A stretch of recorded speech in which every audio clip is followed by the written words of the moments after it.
सुप्रभात। सुधा सक्सेना का आप सभी को सादर सप्रेम नमस्कार।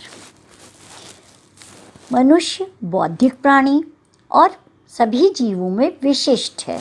उसके पास यदि मन और बुद्धि है तो वह मन में आए विचारों को वाणी द्वारा व्यक्त करने की क्षमता भी रखता है, और जो अपने विचारों को जितने स्पष्ट रूप से व्यक्त कर पाता है वो उतना ही प्रभाव डालता है।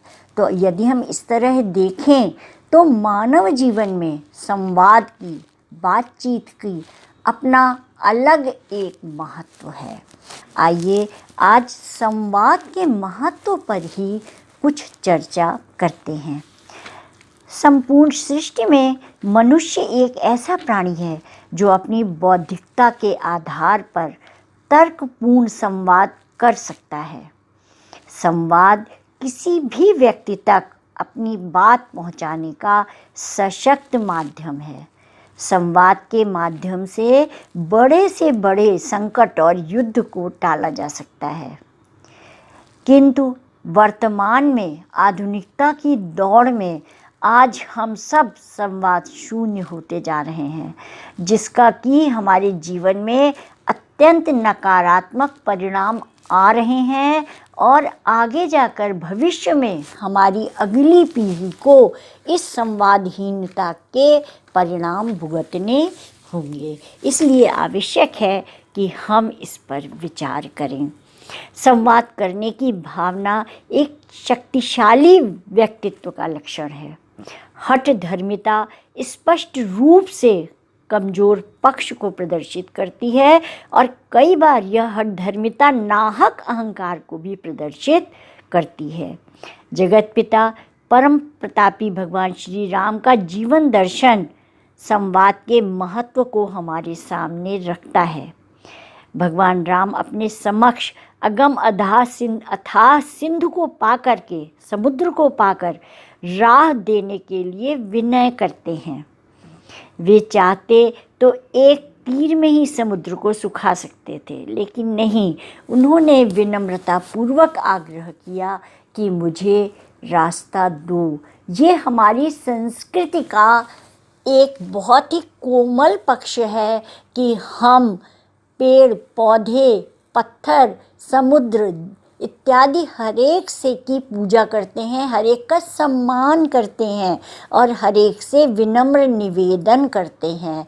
ये प्रकृति को अपने साथ रखने की या प्रकृति से का सहयोग लेने की एक बहुत बड़ी और बहुत ही महत्वपूर्ण भावना है, जो कि हमें अपनी संस्कृति में दिखाई देती है।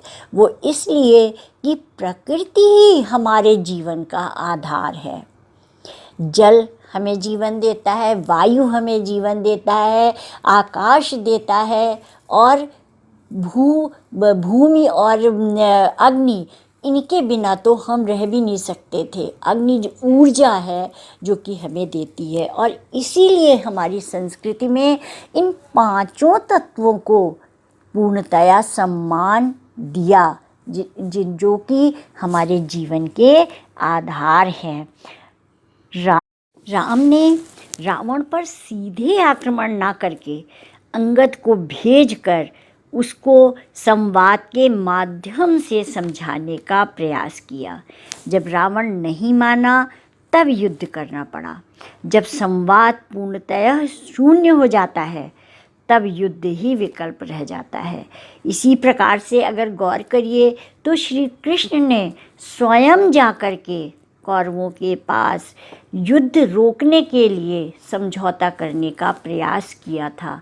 स्वयं वो जो हैं गए और उन्होंने कोशिश करी कि युद्ध ना हो। यह तो कौरवों की हठधर्मिता थी कि उन्होंने उनका आग्रह स्वीकार नहीं किया और अंततः युद्ध करना पड़ा। वर्तमान में परिवारों के विघटन का सबसे बड़ा कारण संवाद की शून्यता का होना है। संवाद और सुमति पारिवारिक उन्नति के साधन हैं।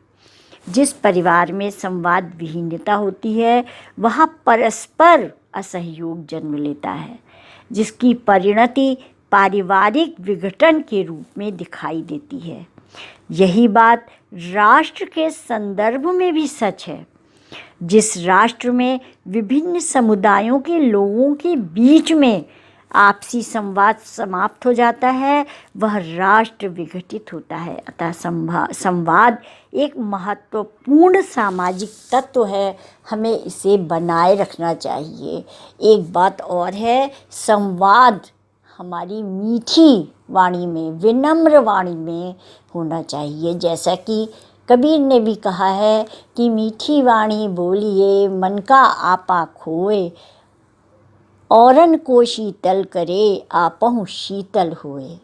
अर्थात कि विनम्रता पूर्वक और मृदु वाणी बोलने से अपने सबके काम शीघ्र और सुलभ हो जाते हैं, और यदि कटु वाणी है तो वह काम बनाता नहीं बल्कि बिगाड़ देता है। और मृदु वाणी खुद को तो अच्छी लगती ही है, खुद को तो संतोष देती ही है, दूसरों को भी शांत करती है और शीतलता प्रदान करती है। तो इस प्रकार से अगर हम देखें तो ईश्वर प्रदत्त इस वाणी का हम सदुपयोग करें और संवादहीनता को ना आने दें अपने बीच में। आज इतना ही, धन्यवाद।